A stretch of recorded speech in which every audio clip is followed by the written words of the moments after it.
Hola, bona vesprada. Comencem avui parlant-los de la plataforma Pont de Ferro de Fortaleny, constituïda per diferents associacions comarcals.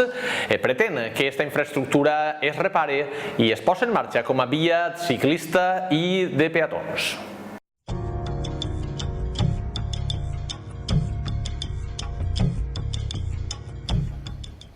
Diverses entitats, entre les que es troben les suecanes Associació Muntanyeta dels Sants, Grup Excursionista Camins de Terra i Agrupació de Veïns de l'Avinguda Mestre Serrano, han constituït fa una setmana la plataforma Pont de Ferro de Fortaleny.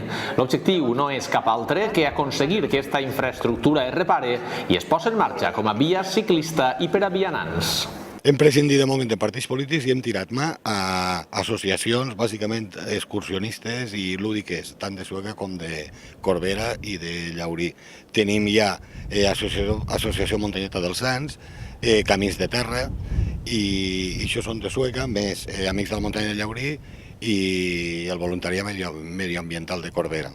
Crec que me'n deixo alguna, però la idea és anar creixent. De moment ja estem en xarxes socials, la resposta ha sigut molt positiva i confiem que en el pas del dia, perquè a dia d'avui només portem una setmana en marxa, confiem que a finals de l'estiu estem relativament ben consolidats amb la finalitat de poder ser una plataforma que planteja les coses de cara a la Diputació com cal i que això no dorga més, no sigui cosa que el pont es convertisca en pura xatarra, que ara de moment és carraca, però una carraca recuperable. La plataforma naix bàsicament amb l'objectiu d'aconseguir que al final el projecte que estava previst de convertir l'antic pont de ferro de Fortaleny en una via per a vianants i per a ciclistes, al final s'execute.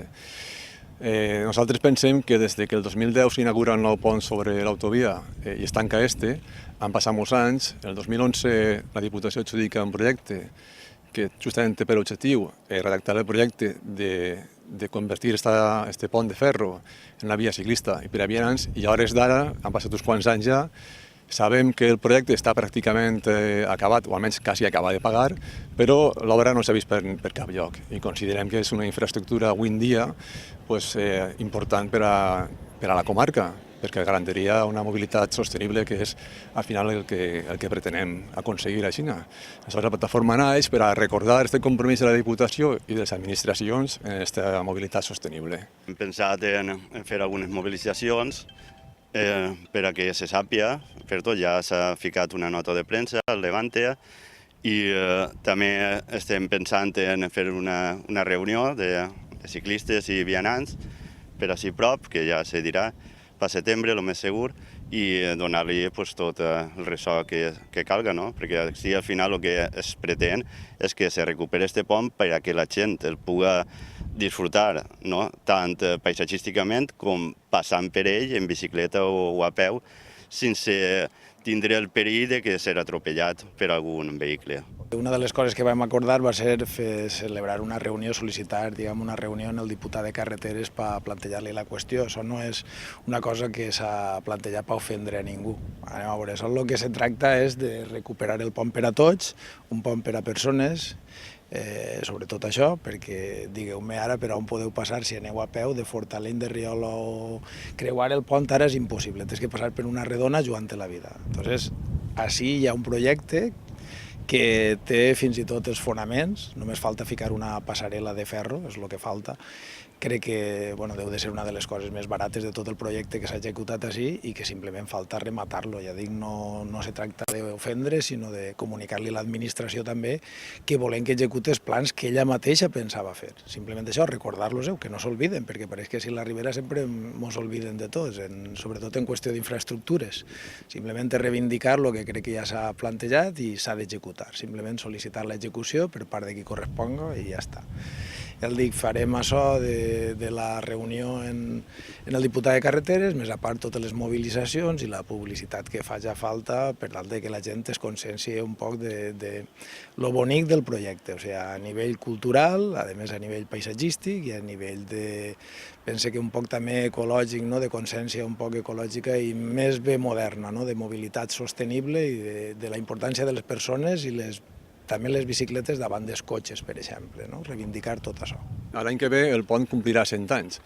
La plataforma ens ha marcat l'objectiu o la meta, de que l'any que ve puguem celebrar així mateix l'apertura del pont ja com una realitat. Un pont, com dia abans, per a les persones, per a unir pobles i per a unir comarques. 100 anys d'un element patrimonial, no oblidem també, molt important i que és referent històric, inclús paisatgístic de la Ribera. Esperem estar així per a celebrar-ho, o quasi. Ja passaven cotxes, es va fer la infraestructura per a passar mercaderies i ara volem complir 100 anys passant les persones i les bicis.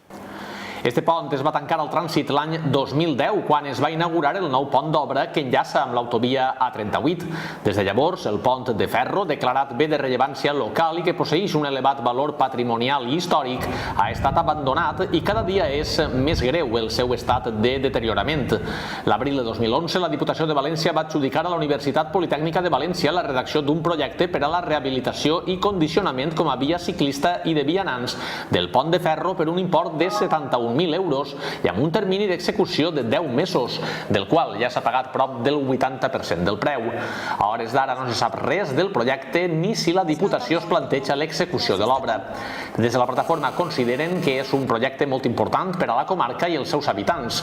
Com a primera mesura, la plataforma sol·licitarà una reunió amb el diputat de Carreteres de la Diputació de València per a conèixer l'estat del projecte i les previsions per a la seva execució.